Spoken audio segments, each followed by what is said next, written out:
Como sabemos, la historia global tiene que ver con interacciones, procesos de intercambio y diferencias culturales en distintos puntos geográficos, pero también a lo largo del tiempo. Por supuesto, muchos de estos procesos son tan antiguos como la historia misma, pero la diferencia de la historia global con respecto a estudios anteriores es que la historia global nos permite superar con el nacionalismo metodológico y completar las historias nacionales y locales. En mi ámbito particular, la literatura comparada primero, los estudios postcoloniales después y la literatura mundial han tratado de superar esos marcos nacionales, pero muchas de estas perspectivas siguen estudiando procesos en los que Europa u Occidente se sitúan en el centro y el papel de países no eurocéntricos, los mal llamados periféricos o el sur global continúan en muchos casos poco representados. Por tanto, yo entiendo la historia global como una perspectiva de investigación, como una premisa epistemológica que nos permite mirar fenómenos culturales y literarios a diferentes escalas y desde una perspectiva multidireccional. Lo que más me interesa de la historia global es su capacidad para descentralizar la historia literaria, en mi caso, y para trabajar con proyectos de investigación que puedan ser transfronterizos y que permitan trabajar con distintas lenguas al mismo tiempo.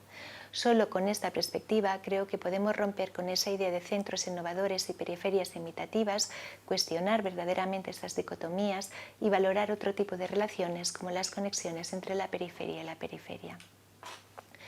La historia global debe prestar atención a distintas unidades de análisis que vayan más allá de los marcos nacionales. Las ciudades, por supuesto, descentralizando también su hegemonía, Buenos Aires con respecto a Montevideo, pero también las regiones, el Caribe o los Andes, los ríos, el Río de la Plata, los mares, el Mediterráneo global o los océanos. La historia global puede descubrir movimientos y conexiones que han sido ignorados e invisibilizados y puede permitir también romper con relatos canónicos o de la historia oficial y descubrir figuras invisibilizadas como los mediadores culturales o grupos minorizados por la historia establecida, las mujeres entre ellas o lenguas más pequeñas como el catalán. Si tuviera que sintetizar los retos de la historia global, creo que los resumiría como sigue.